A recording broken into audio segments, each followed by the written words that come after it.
You were born to be rich, and it's time for you to get what you deserve. It's time to claim what's rightfully yours. You did not come here to struggle.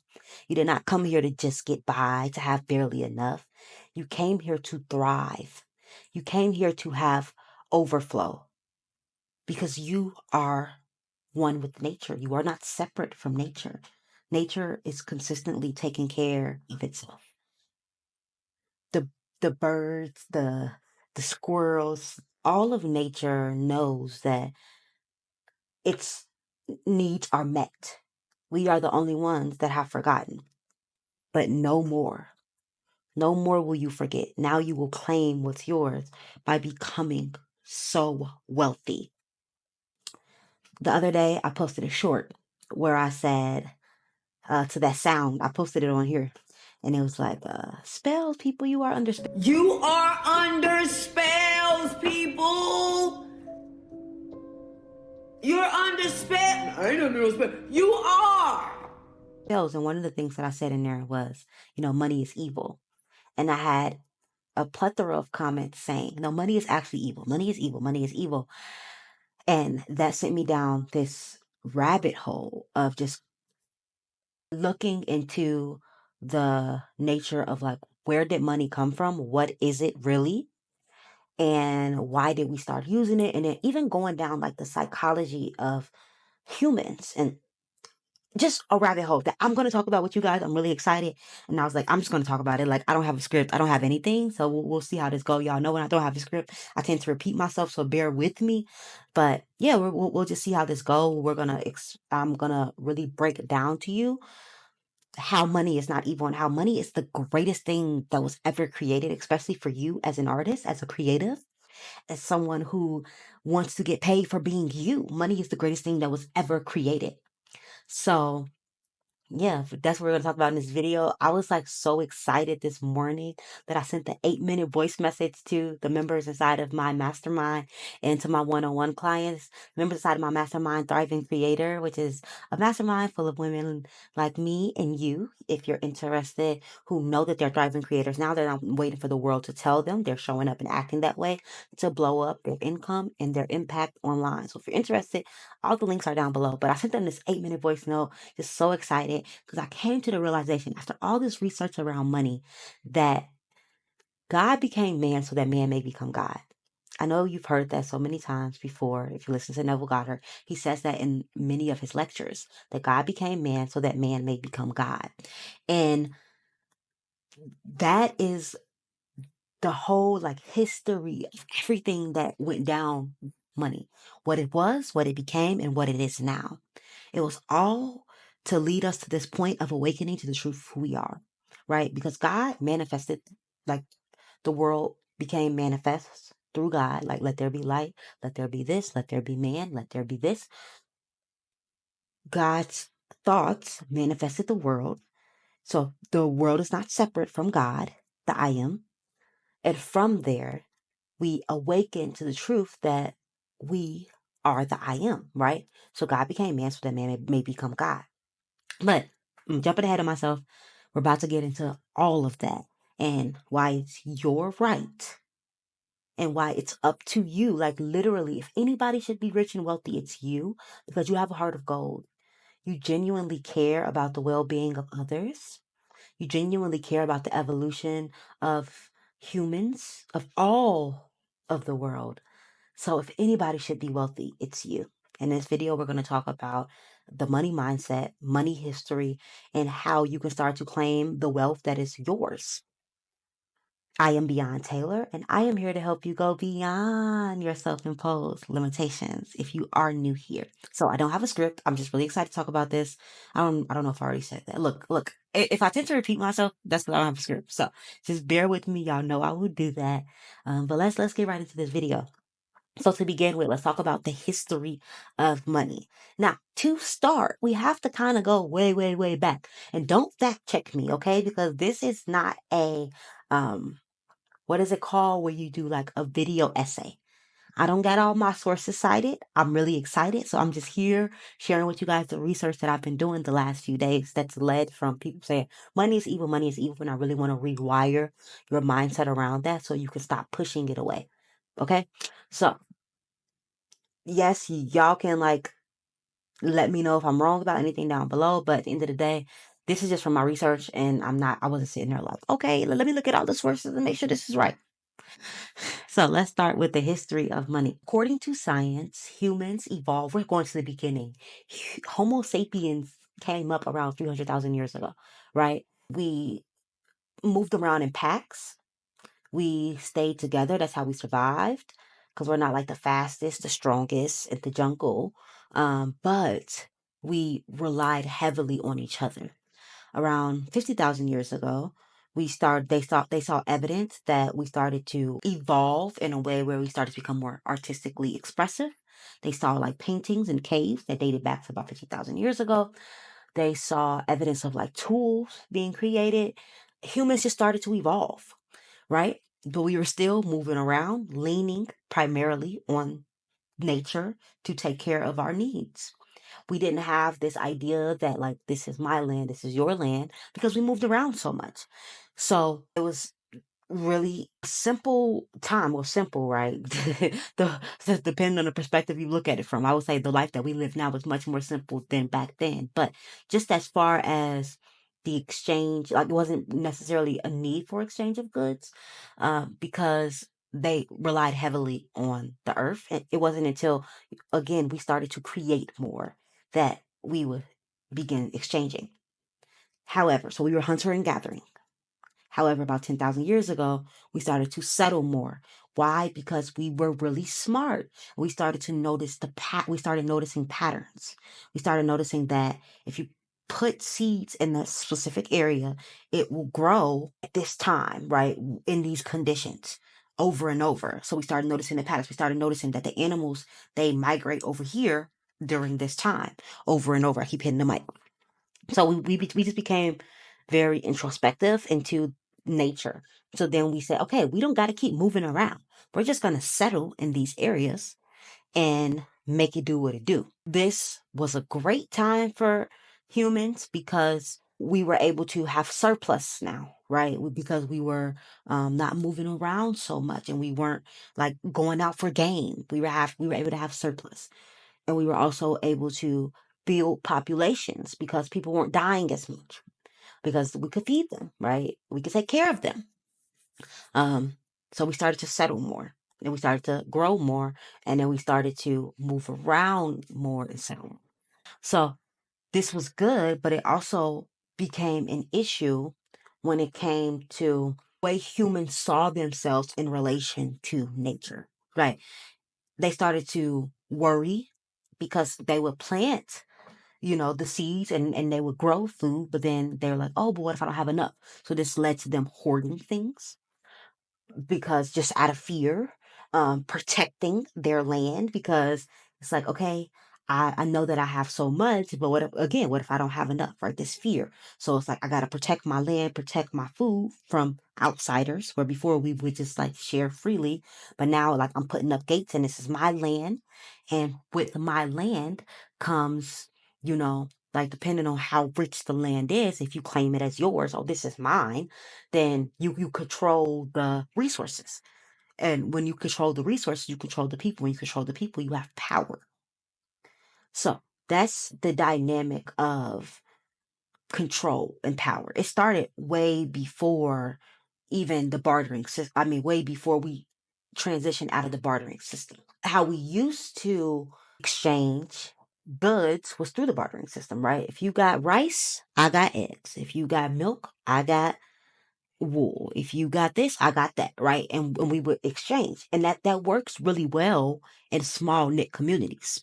However, because we started settling more and populations grew and we started to migrate and just settle in different places, it was more difficult to trade in that way because people are moving around with these goods. And I forgot the name of it, but it's like you come across an issue where it's like, okay, if you have, let's say, rice, and I made this clay pot and I try to come to you with it, you say, I don't want that. What else do you have? So in order for the bartering system to be really successful is that you have to want what I have and I have to want what you have. Because if not, then we're not going to trade. So they said, okay, this is not really working. So we have to agree upon a shared a resource and say that this has value everywhere. Uh-oh, I keep hitting the mic, sorry. But we have to come together and agree that this has shared value everywhere. It pretty much said, like salt, cattle, seashells, things like that. They said, okay, I'll trade you a few seashells for the eggs, because then you could take those seashells and buy any like in exchange that with anything you want. It doesn't have to be this particular thing. But even that became tricky because again, when you're traveling miles and miles and you're trading with others, trying to move across heavy objects or cattle, right, or salt, right, perishables that becomes more difficult to transport when you are not in close knit communities anymore. So what ended up happening was that they said, okay, let's figure something else out that has intrinsic value or that we all deem collectively as valuable where you could trade it. And then came coins. And then after that came the dollar. I'm not going to give like a super long history lesson around it. But at the end of the day, money is just an exchange of value. It's just that we all agree that this has value and that I'm going to give you this for something that I want from you, and you can now go and take that and go buy whatever you want without having to say like, oh, I have to make sure that you need this. Because if we all agree that it's valuable, then nobody's going to say no to this form of money. First it was coins, then it was dollars. So how could money be evil when it's just an exchange of value? And again, it's the best thing for your art because you don't have to try to sit there and, I mean, I guess you still do. You have to market yourself in the market world, but you're exchanging it for money, right? Okay, as I'm editing this video, I realized I didn't do a great service to why money was the best thing for artists. So here I am explaining why money is actually one of the best tools that, or one of the best things that came around for artists, because with the bartering system, it was all about survival. So you traded to make sure that you survived, make sure your family was good, make sure your tribe was good. So when you were creating art, it had to be like a necessity. So if you were like a clay maker, it had to be like pots or bowls that people could actually use, right? And that was how value was created. If you were a designer, right, it had to be clothes. It had to be practical. Most of your creativity had to be practical, even down to like storytelling and all those things. It had to fit into the culture. So with money, it allowed people to become more individuals. Like you could have an individual identity, right? It allowed for more creative freedom, for creative expression outside of what the tribe wanted, outside of what the culture wanted. You could really imprint yourself into, being unique, right? What money allowed is for more unique expression. So that is why that's why money is so great for artists, is because you don't have to blend in. You can truly stand out and still survive, right? And still live life the way you want without having to work a traditional job or have a traditional role within the culture, where before, even if you were an artist, like I said, it had to be a necessity that you were trading. Now you can literally look at all the art that we have now, and if people are great at marketing themselves and they're very persuasive, then they can live off of their art because of money, because they're not exchanging it for food and clothes and all the other things. They're exchanging it for a form that everybody collectively agrees is valuable, and then they can take that thing and then go exchange it elsewhere. So it really did allow for creative freedom. That's why money is amazing. So that's why money is not evil. However, the reason why people have said money is evil because it goes back to the power dynamics. Before, when we lived in, we were hunting and gathering and moving around so much and relying on the land, relying on earth like all animals do, we didn't have this concept of like, this is mine and that's yours. We weren't creating this separation. But once we started to see that whoever controls the resources controls the people, And because humans had like cut themselves off from nature in that way, and they were starting to live in fear, they really started oppressing oppressing people and saying this is my land, and if you want access to this you got to work for me, or you got to do this, and we just kind of fail, we fail in our understanding that we were one with everything. So for me, I became really curious about why was that, when everything was going perfectly well, right? We were moving around, living off the earth for 50 plus thousand years, like more than that. Things were going well. Why then would evolution have us evolve in a way where we are noticing patterns within, like, oh, if I plant this seed then these grains will grow, then I'll be able to feed my family. Oh, the animals are constantly coming to this area. Like, why would evolution have us evolve in a way to notice these patterns if it was just gonna mess us up in the end, like if it was just gonna have us disconnect ourselves from nature because we are just experiencing a surplus, so much abundance, but it led to greed, it led to, you know, selfishness, it led to all these things. Why would, like, how is this in the plan? And what it came down to was that we lived in harmony for a long time, right? We were in the dream. We were passively experiencing harmony, but consciousness wanted to know itself even deeper. It really wanted to know who it was, like the truth of who it was. And you can only know who you are in relation to what you are not. So it had to evolve to this point of us being in the dysfunction that we've been experiencing for the last 10,000 plus years, like or, whenever it started, when we started to claim things as ours, and started to go into these power dynamics, and started to like conquer and rule and have war to protect land that never belonged to one individual. And all these things just started to rise. Religion also played a part in us seeing money as evil, because it's like the love is, first of all, in the Bible it says the love of money is evil, not money is evil. It's the attachment. It always comes down to attachment. So, religious leaders convinced the people that it was, more holy to live off nothing, so that they could continue to control the people, because the people started asking questions to the kings and the rulers. Why is it that you guys have so much? Or why is it that, like, understand, we made you guys management over the goods, but why is it that you guys are living so much better than us? And the way that they tried to explain that away was through religion. Your goods are going to be in heaven. Like, don't worry about it. Just remain faithful. And then when you get to heaven, you'll have all the riches, to just keep people unaware of who they really are. So again, it makes me wonder, why did this happen? Because we had to know who we weren't, which means we had to know that we are not actually separate. We don't actually experience scarcity. We don't actually experience lack. We have always been had access to abundance, overflow, more than enough. We just forgot on purpose. So it's not to point fingers and blame the colonizers and blame the oppressors. It had to happen for us to consciously be in harmony, because before we were just living in harmony because that was just the way life flowed. But now we're choosing to. It's the difference from passively watching the dream and lucidly choosing to engage in the dream, and lucidly choosing to control the dream.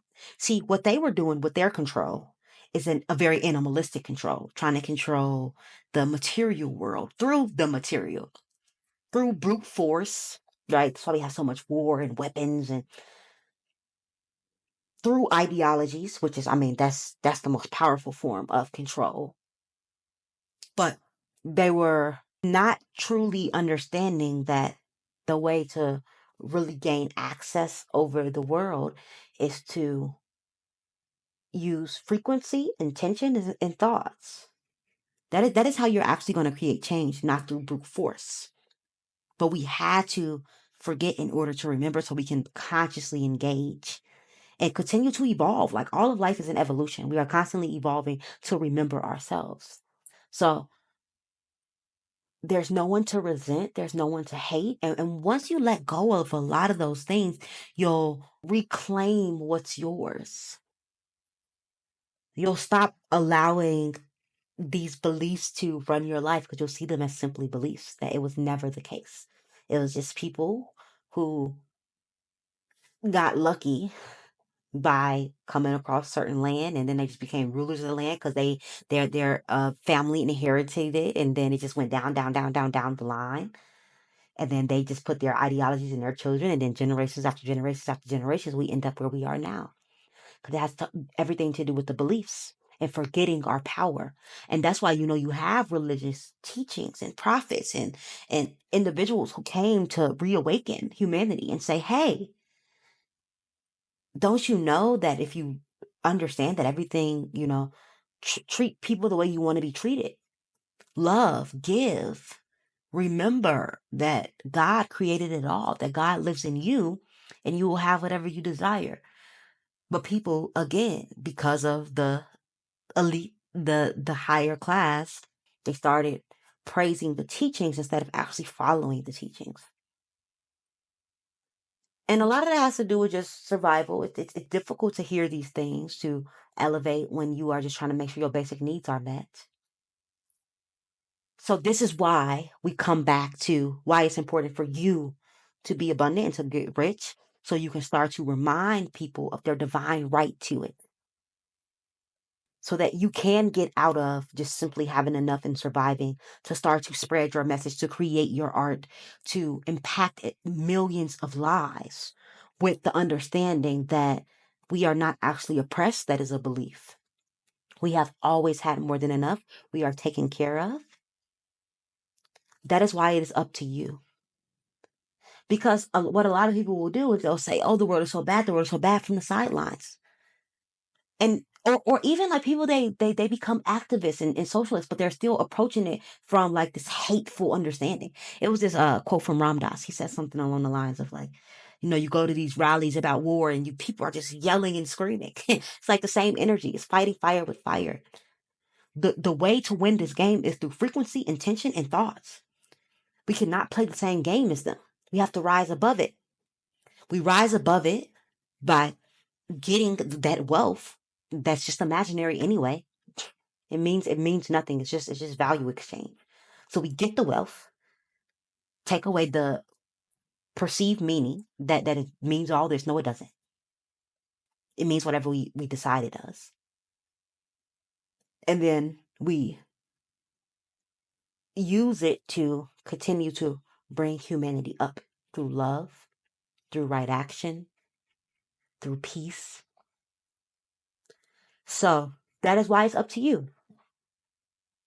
You must reclaim the wealth that is yours. Stop talking down to money. Stop saying that it's evil. Stop saying that it's bad. It's not. It's just a resource. It's just a tool. The same way with a car. Like, imagine someone who's never had a car, but all they did was see stories about how cars are bad. And they see on the media that, like, if you have a car, you constantly get into car accidents and it kills people. And imagine them saying cars are just so bad. Cars are evil. Like, it's just a tool. It's just a tool to get somebody from point A to point B. It's the same thing with money. It's just a tool to get somebody from here to there. There's nothing wrong about it. But also another thing, I saw this on a video. This girl, she said that in addition to religion and, portraying this idea that money is evil, and everything that we just talked about, the history of it with the power dynamics and everything, the media does that as well. The people that watch the most TV, the most media, are working class, lower class, and poor people. So what they put in the media is to relate to those individuals. And the way you relate to them is to put down the rich man, to put down the person that has a lot of money, because your brain is going to go, yes, I love that because I can relate. So if all you see when it's individuals not having, like, who have a lot of money being portrayed in a certain light, then you're subconsciously going to associate money with being evil. But that's just not the case. It's literally all just propaganda and programming. So it's time to rise above that. And in this last section, I'm going to tell you guys how you are going to reclaim the wealth that is yours. So this is how you are going to reclaim the wealth that is rightfully yours. First things first is that you are going to get in an abundance mindset. What I recommend is just looking at what is there, what is the surplus that you have around you? Air. You have a surplus of air. You have a surplus, like look outside. There's a surplus of trees, leaves, cars, people. Just constantly program yourself to see more than enough. You have more than enough. This is going to train you to become comfortable and to calibrate your nervous system to be okay with more than enough. I have a video where I talked about, why some of you will sabotage your own successes because you're just calibrated to just enough, right? You have an internal thermostat that if it just gets a little bit higher or a little bit lower, you're going to return to that temperature. So it's important for you to always go into more than enough, more than enough. And the way you recalibrate your nervous system is by surrounding yourself with abundance, whether it's in nature, around you, or especially with people, surrounding yourself with people who have an abundance mindset. If you're around people who are always talking about, like money is hard to buy, look at the economy, look at the world, look at the state of this, look at the state of that, that becomes your internal dialogue. It's important to get around people who don't bat an eye to your big ideas, your big dreams, your big money goals. Oh, you want to make $1 million a month? Of course you can. Why not? You want to be around people who don't bat an eye and who consistently remind you that that's nothing, that that's the floor. Because maybe you're around people who their ceiling is like 8K a month. And making 8K a month is just like so much money to them. You've never been around anybody who makes more than that. You want to be around people, even if it's just online, if it's investing in their programs. I invest with people who $50,000 a month is the ceiling. We're going beyond that, right? Because it becomes normalized to you. So that's the first step. The second step is in order to make the type of money, you honestly cannot work. There's nothing wrong with a 9 to 5 if that's something that you genuinely enjoy. However, in order to make the money on money on money, if you are working on 9 to 5, you need to be smart about you need to become financially literate. Investing your money. Really taking care of your finances. However, I know most of you are creatives. You have no desire to work a 9 to 5. You have no desire to work for anybody else. Not that there's anything wrong with that, but that's not what you came here for. You came here to work for yourself and to make just a disgusting amount of money that just doesn't make sense. In order to do that, you have to create something that people want, that it's actually going to make an impact in someone's life. You have to have an offer, and then you have to consistently market that offer. You have to have somewhere to market that offer. Praise God for social media. Before, I always think about before when it comes to music and things like that. I remember people used to sell mixtapes on the street. You don't have to do that anymore. You don't have to do go places in order to market yourself, promote yourself, and sell yourself. You simply have to turn on your goddamn phone and say, here I am. This is what I have to offer. And do that consistently. Create a space for yourself in the market. Or you could be the market. You could be selling yourself, not like a prostitute, right? But selling yourself as far as to brands, to your audience, getting them to follow you. The more followers you have, the more, and you don't even need a whole bunch of followers to get brand deals. You just have to be good in persuasion. Persuasion, learn sales, learn marketing, learn copywriting. Those are all the same thing, right? These are skills that are important to have when it comes to being wealthy. Having the mindset, having the skills, having the execution, reprogramming your subconscious mind, recalibrating your nervous system, all of these things. That is how you are going to get the abundance that is yours.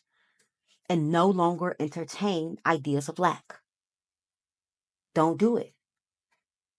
Only focus on what you want. Even if you have a bill, can you look at your bill and feel what you would feel if you had more than enough and this bill meant absolutely nothing to you? Can you look at your bank account and feel what you would feel if you had more than enough and this number was something different? I want you to practice doing that with any shortcomings that you have. Look at it and energetically shift the way that you feel about it to neutrality.